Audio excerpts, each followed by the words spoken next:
Psalm 36, and today we're talking about water. So I want you to listen for something to do about water here. And Bernie, I'm sorry, this is not real short. You weren't here last week, and Angie picked a short song for you because you complained the week before. So, Just want you to know let me that. grab a pillow then. This one's not horrible, it's only 12 verses. Oh, that's not bad, go. Transgression speaks to the wicked deep in their hearts. There is no fear of God before their eyes, for they flatter themselves in their own eyes that their iniquity cannot be found out and hated. The words of their mouths are mischief and deceit. They have ceased to act wisely and do good. They plot mischief while on their beds. They are set on a way that is not good. They do not reject evil. Your steadfast love, O Lord, extends to the heavens, your faithfulness to the clouds. Your righteousness is like the mighty mountains. Your judgments are like the great deep. You save humans and animals alike, O Lord. How precious is your steadfast love, O God. All people may take refuge in the shadow of your wings. They feast on the abundance of your house, and you give them drink from the river of your delights. For with you is the fountain of life. In your light we see light. O continue your steadfast love to those who know you, and your salvation to the upright heart. Do not let the foot of the arrogant tread on me, or the hand of the wicked drive me away. There the evildoers lie prostrate. They are thrust down, unable to rise. Anything drastically different in any of your translations?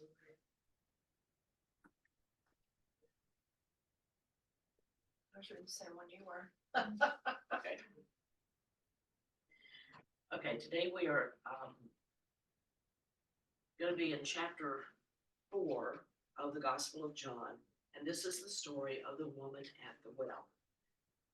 And I want to do a little history lesson before I actually go into it, because it's going to be mentioned, and I don't want to stop the flow of the lesson to do the history.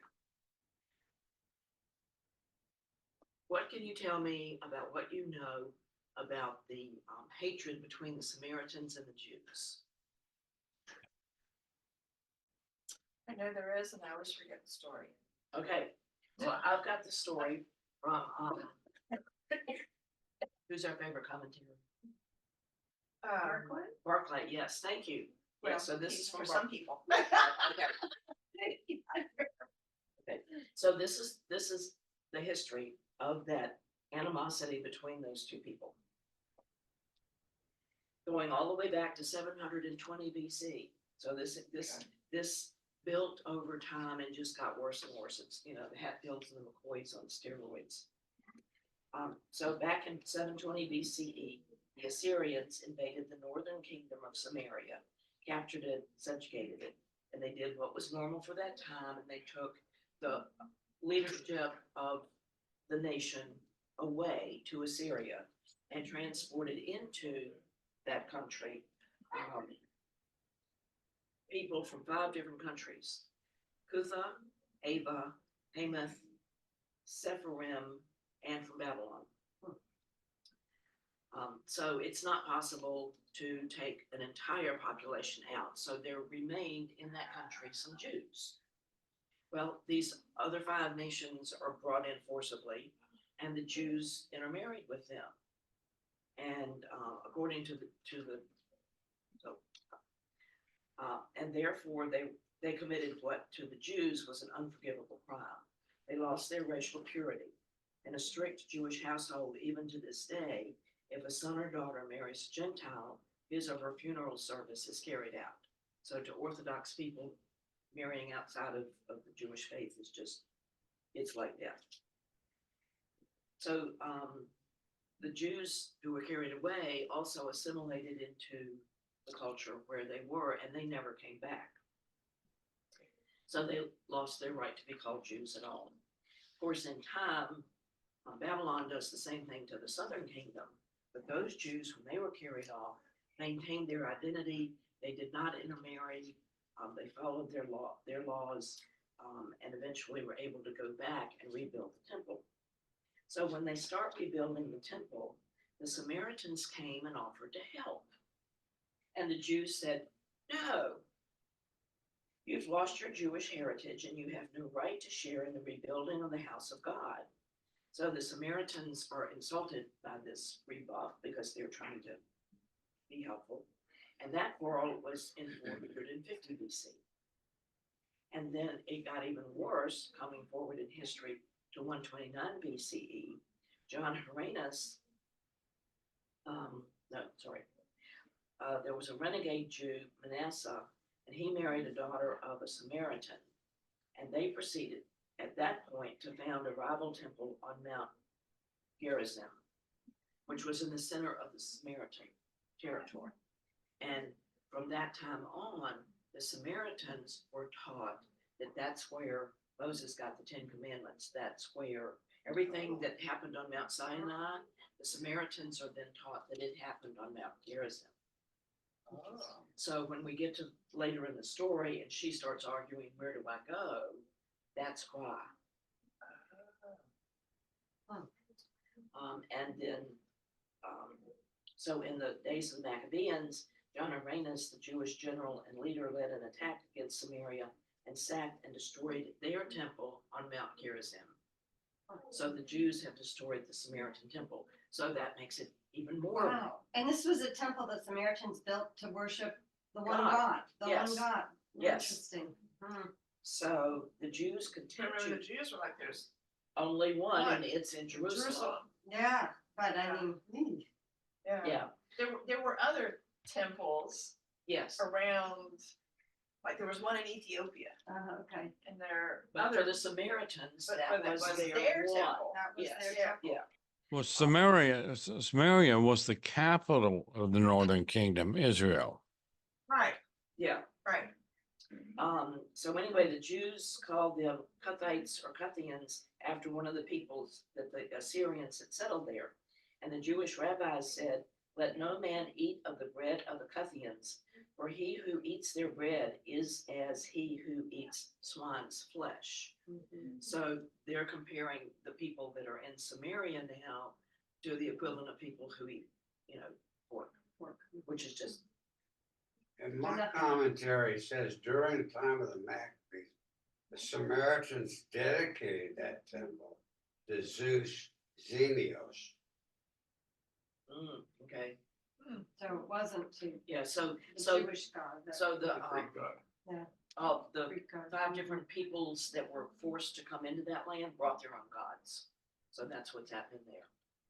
So it's a mess.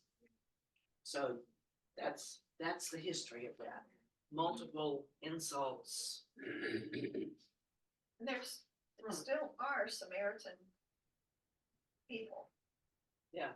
There was an article several years ago that, because they believe, they practice that you don't intermarry, you don't intermarry within the Samaritans. And their gene pool is getting really intermingled. That's what the article is about. Oh, okay. So intermingled. Because the community has gotten so small. Yeah. Well, like the So- royalty of Europe back in the 1800s. Yeah, too much intermarriage and Yeah. okay. So that's the history of that. Okay, so this long-standing, going back to when the Babylonians came in. Yeah. Okay. Yeah. So this feud goes back over 700 years. And in 611, Babylon conquers Assyria, and that's, there's a setup for the Babylonians coming down. Yeah. So, now I want to point to one of these maps. Palestine is only 120 miles long. I don't know if y'all knew that, but Oh, so yeah, 2 hours. yeah, 2-hour drive. And at that time, there were 3 distinct peoples in Babylon. At the north, you've got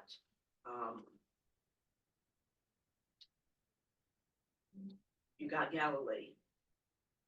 And the south, you've got Judea. And in the middle, you've got Samaria. Now, it is possible, if I can find this on the map,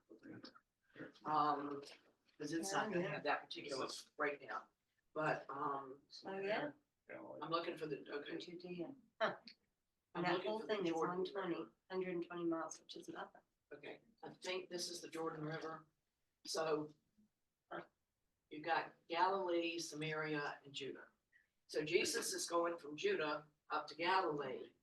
He could have crossed the Jordan River, come up over here and crossed back and avoided the whole issue. But it would have doubled his travel time. So a 3-day trip would have been a 6-day trip. I think 3 days walking in the heat, that's tiring enough without having to double it.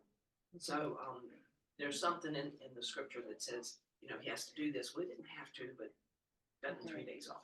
So if I could get somebody to read verses 1 through 9, and we'll get Chapter 4. chapter 4, yes. Here, I'll do it. Okay. The Pharisees heard that Jesus was winning and baptizing more disciples than John. Actually, Jesus himself did not baptize anyone, only his disciples did. So when Jesus heard what was being said, he left Judea and went back to Galilee. On his way there, he had to go through Samaria. In Samaria, he came to a town named Sychar, which was not far from the field that Jacob had given to his son Joseph. Jacob's well was there, and Jesus was tired out by the trip, sat down by the well. It was about noon. A Samaritan woman came to draw some water, and Jesus said to her, "Give me a drink of water." His disciples had gone into town that day to buy food. The woman answered, "You are a Jew, and I am a Samaritan. How can you ask me for a drink? Jews will not use the same cups and bowls that Samaritans use." That's it. Okay. So It's interesting to me that she would know that he was Jewish, I was just thinking the same thing. because these people have to look similar, right? I mean, Sumerians are, Well, I mean, they're all Middle Eastern. They're, well, Maybe it was his accent. well, Or I you think put it on his about, jib. maybe, yeah, I think about my experience with Satine and the boys. yeah, And one of the first times I took them to Walmart, yeah. and this black guy stopped them in Walmart and said, "Ethiopia?" Huh. And I was like, okay. So I asked Yeah. Abdi about it, and he said, "Oh, yes, because Ethiopian hair is a little bit different." Yeah. There, and I've paid attention now, and I've gotten so that I I can see, because Yeah, I the shape of their Ethiopian face is features a are little very different. different than yeah, other African people. right. I think they're very distinctive, but So I could see Ah. there might be some, because the Yeah. Samaritan people have a different gene pool. It's Yeah. also possible that she just knew him from his works. How could she have? Well, if they're wandering around with the disciples, and he was a visible person, so it could be that, John F. Kennedy Jr. doesn't know Bernie, but Bernie can recognize John F. Kennedy Jr. That type of thing. But Jesus wasn't in the habit of wandering through Samaria. Well, he probably had a different type pattern on his prayer shawl or something that identified. clothing maybe. Good is point. something away. Good Yeah, point. good point, Harold. Yeah. Or it could have been his accent. I mean, we can spot somebody from New York or New Jersey very quickly by their accent. That's, True. yeah, that's true too. True. My question goes more to the beginning verses of this chapter. Okay. Why didn't Jesus baptize?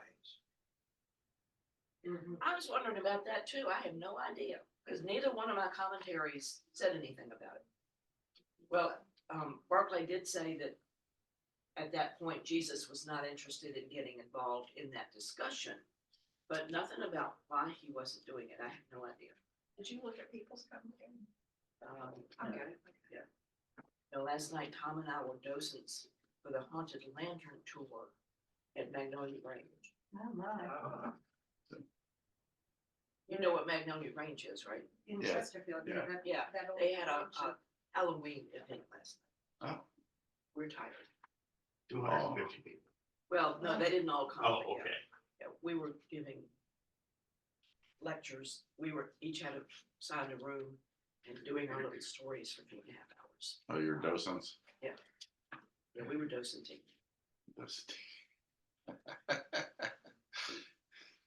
let us know when you're doing that again. We'll come, we might try to come down and hear you guys. Oh, we hear enough. of Oh, her. you can hear her. I'm not doing that job twice. Then it's mine for life.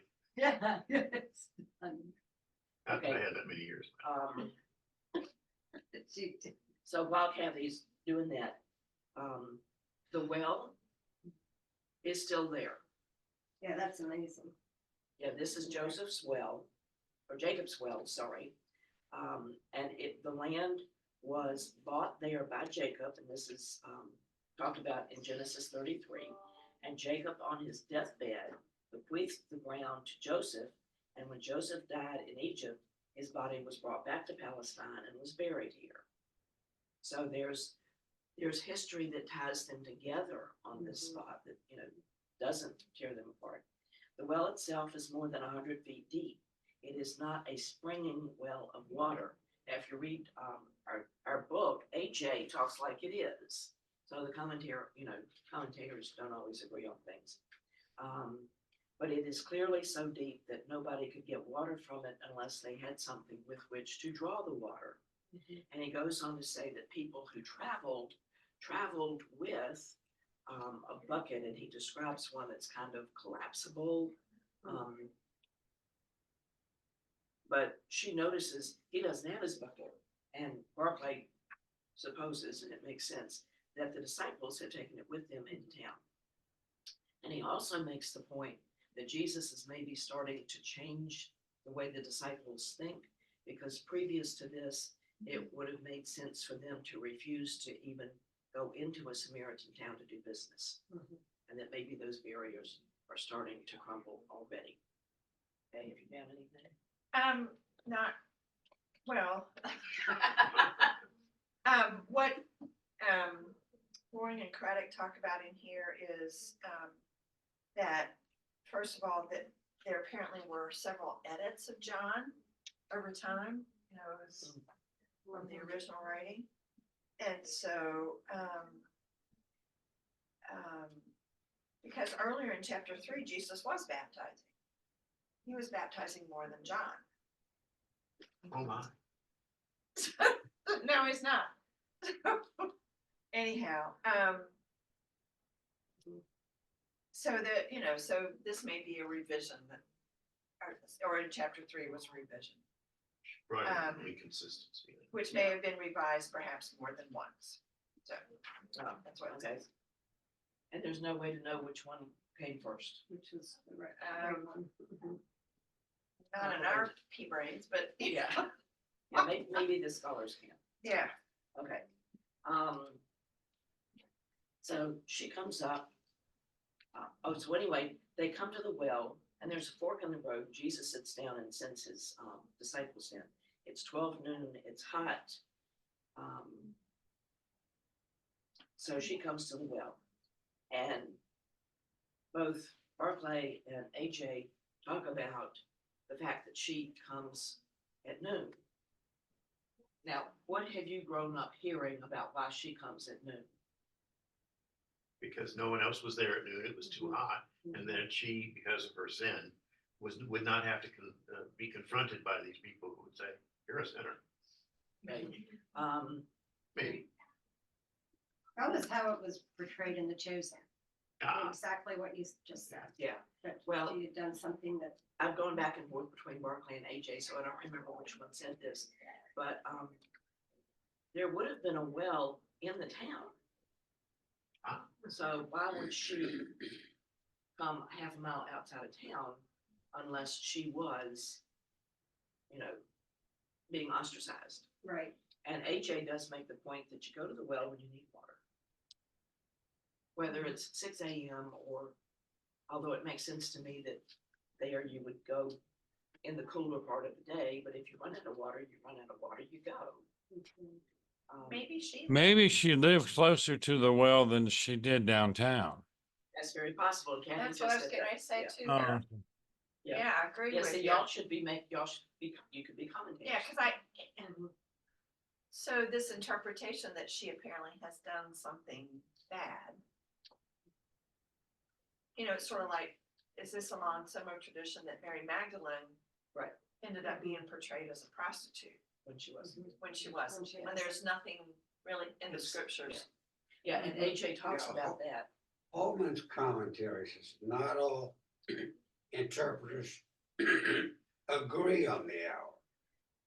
Some suggesting that John may have been using the Roman time reckoning system, which would have been about 6 p.m.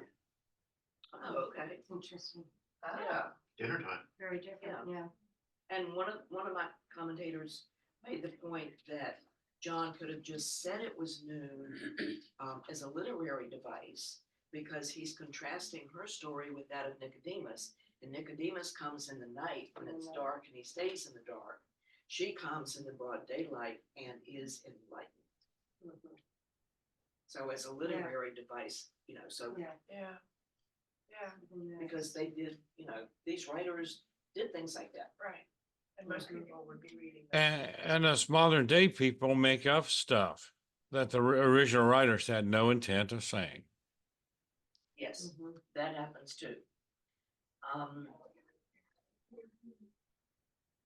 Oh, and AJ talks about the fact that where she had the 5 husbands, and we have taken that to mean that she's, you know, remember somewhere that later on in time, the Pharisees questioned Jesus because there was a law that if a woman's husband died The brother, yeah. and she didn't have any children, she married his brother Yeah. so she could have a child who would inherit her first husband's name.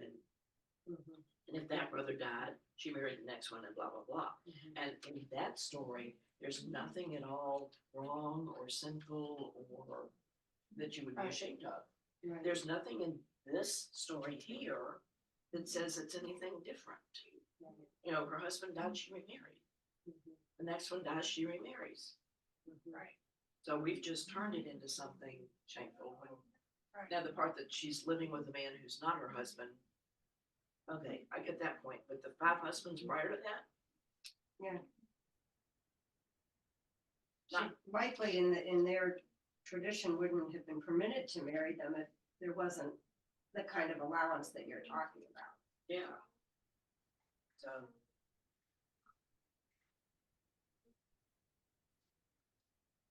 Barclay says that few stories in the gospel show us so much about the character of Jesus.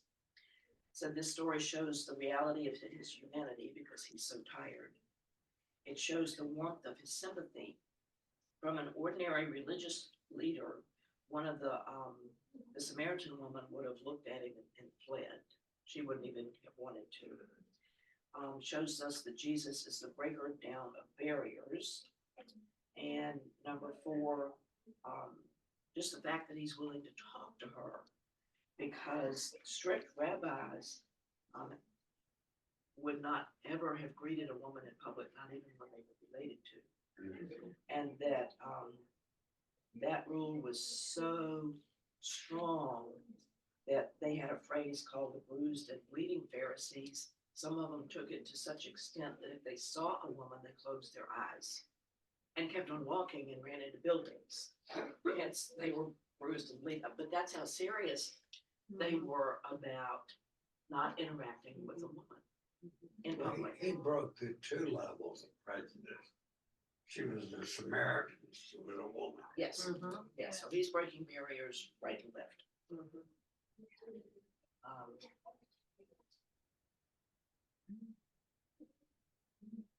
Okay, any other comments about the first 9 verses?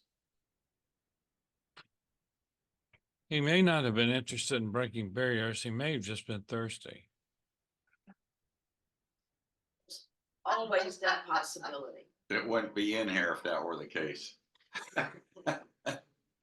especially since he apparently never got the drink of water. Oh, we haven't gotten to that part yet.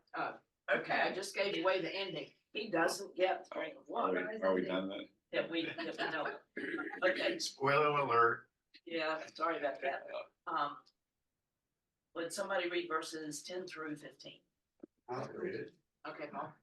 Jesus answered her, if you knew the gift of God and who it is that asks you for a drink, you would have asked him, and he would have given you living water.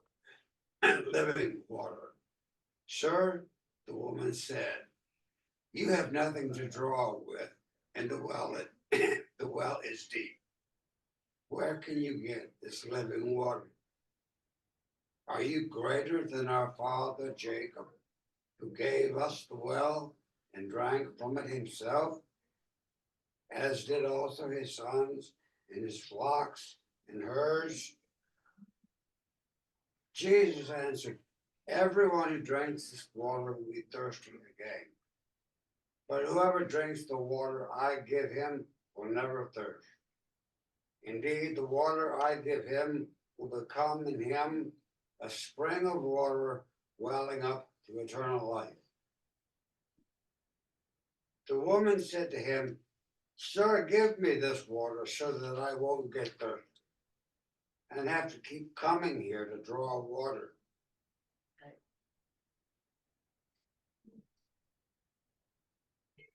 Is that as far as you want? Yes, that was perfect, thank you. Barclay points out that this conversation reads a whole lot like the conversation Jesus had with Nicodemus. Jesus makes a statement. The statement is taken in the wrong sense. Jesus remakes the statement in an even more vivid way. It is still misunderstood. And then Jesus compels the person that he's talking to discover and face the truth for themselves. So, good teacher, I'm going to say it. I'm going to say it again. I'm just going to keep on pushing until you get it.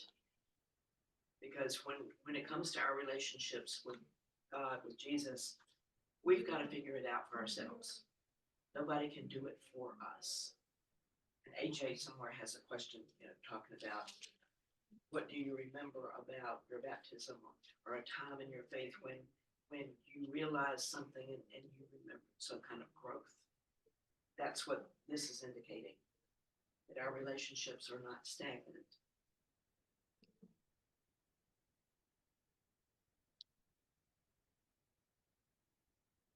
Just as Nicodemus did, the woman took the words of Jesus quite literally when she was supposed to understand it spiritually.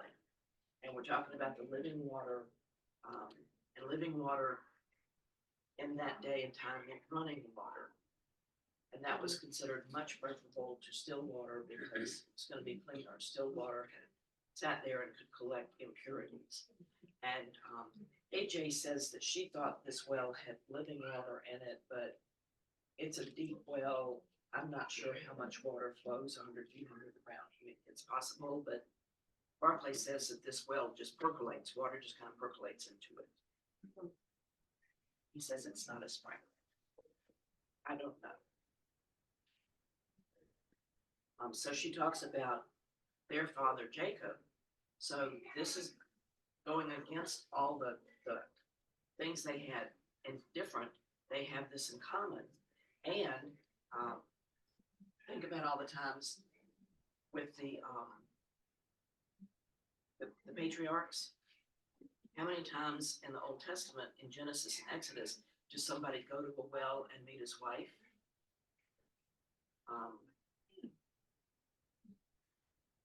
I can't think of any mountain. Abraham sent his servants to find a wife for Isaac, and they met Rebecca at a well. That would be a Gathering place. that would, Right. yeah, when you run into other people, Yeah. because you don't. And Jacob met Rachel at a well. And I didn't know this, but it says that Moses met his wife Sephora at a well. Well, men and women didn't intermingle, to your point, and the well was fun. There was some story from Tom, his ancestors are all Greek, and there was some story of one of his, I think it was his grandmother, who went to the well in this little Greek village in Rhodes, and the boys would all kind of hang out and look to see when the girls were coming to the well, because that was the only time they got to see him. And this one boy kissed her on her way home from the well, and that was it. She had to marry him because and she was a little bummed because she had her eye on a different dude, but she had to marry the guy who kissed her. And Wow. she was a teenager, 13, 14. If he missed her, that was it.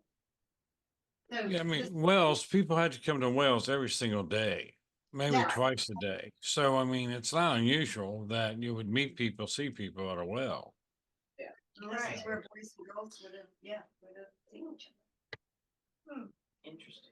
Well, we have the expression to go to the well one more time, indicating that, you know, it's also a place where events occur. Yeah. And that's all.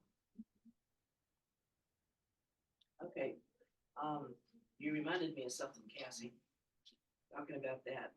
And now I'm not gonna be able to find it. The Orthodox Church considers her to be a saint. Did you know that? Considers who? This woman, Samaritan the woman. Samaritan woman. No, I. Yeah. Yeah, I tell y'all to preach your lesson. Because it's in here. Whoops. Do they give her a name? Yes, Probably do. and it means life. It-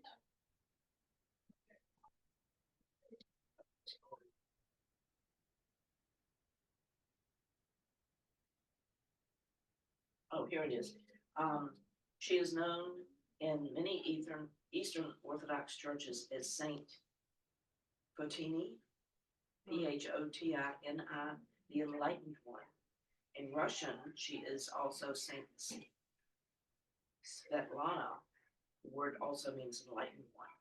Early sermons in the Eastern tradition refer to her both as an apostle and an evangelist. Because later on in the story, she goes into town and says, come. And legends developed that the Emperor Nero executed her as well as her sons and her sisters in 64. So yeah, she's considered a saint in the East. Yeah.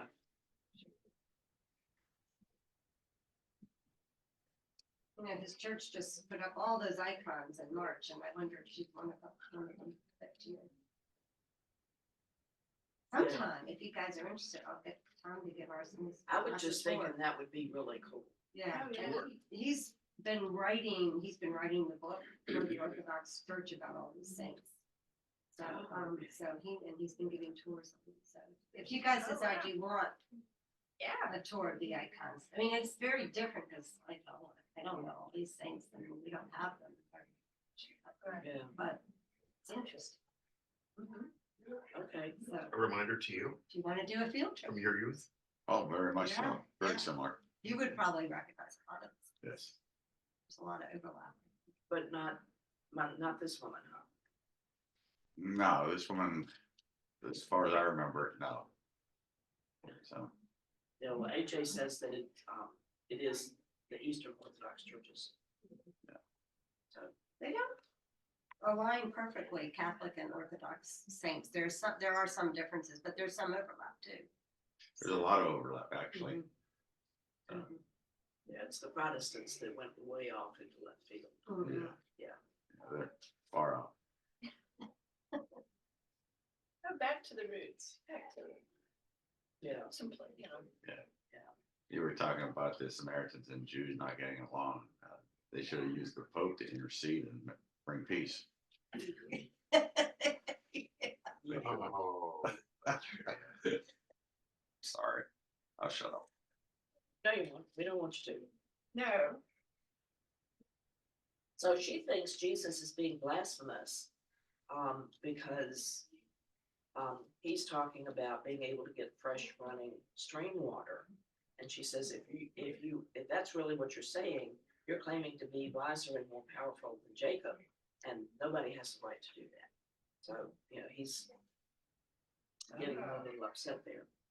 But the Jews also had another way of using the word water.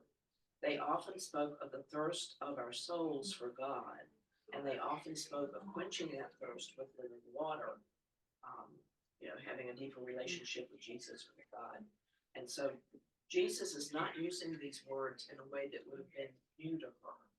This type of language has been in existence since beginning of time. Yes, back to centuries before, in Jeremiah, He says, my people have committed two sins.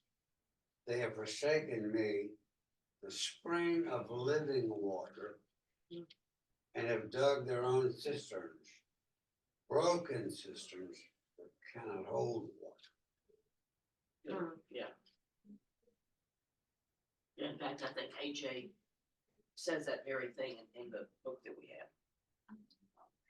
So, and then, in Revelation, there are several places. 21:6, to the thirsty, I will give water as a gift from the spring of the water of life. The Lamb leads them to springs of living water. The promise was that chosen people would draw water with joy from the wells of salvation. That's from Isaiah. And the psalmist, in a different song, spoke of his soul being thirsty for the living God. And in Isaiah, God's promise was, I will pour water on the thirsty. So this type of language would have been very familiar to her. And so, for her to take it as literally as she does, although she sees the light fairly quickly, she catches on, and Nicodemus never does. Of course, Jesus is telling Nicodemus to be born again. He's not talking about water. So Nicodemus had a harder comparison to deal He with. probably had not heard that born again language. No. He's not. I remember, I think in a silent group meeting, Emily Moore made the statement that she had not grown up with the born again language. And so she found it challenging to think along those lines the same way Nicodemus was. And what a shock to me that was, because I did grow up with it, so did everybody did. I'm sure that she does see the matter. Okay. Because she says, sir, give me this water so that I won't get thirsty. Okay. Up to Yeah. that point, I think maybe she understands that Christ is talking about the living water. But then she goes on to say, and have to keep coming here to Yeah. draw water. Yeah. Yeah, good point. Because she's still thinking about H2O. Yeah, she hasn't, because, it's in the next It's set the of next verses section, that she starts to realize that, It's talking about the spirit. yeah, Mhm. Yeah, she'd like to have a tap in the house the way we do. I don't even have to come back.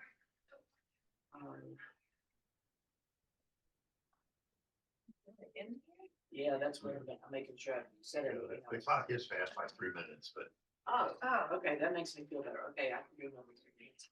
and my watch says it's right. oh, Okay. well, we'll ask Mr. Capital. 10:46. Okay, that Yes. is fast. Okay. It reminds me of one of my Shepherd Center riders, her kitchen clock is wrong. So when I pick her up, she makes me wait 5 minutes, and I said something to her. She said, I said it by the kitchen clock. I said, your kitchen clock is wrong. It's slow. So go home and check your phone. Your phone. Yeah. Augustine talks about our hearts being restless until they find rest in God. Part of the human situation is that we cannot find happiness out of the things that the human situation has to offer. We are never safe from the longing for eternity which God has put into the human soul. There is a thirst which only Jesus Christ can satisfy. Which is why we keep coming here week after week. Because this is where we find our living water. So at what point, I haven't read the lesson either, so at what point does AJ suspend her stuff about John 4 and go on to the next story? Or does she go all the way through John 4? I think she goes all the way through. all the way to verse 54. Maybe not. Me through verse 42. So just before Jesus returns to Galilee, she ends. Well, here's, yeah, she does talk about verse 42. Okay. So, yeah,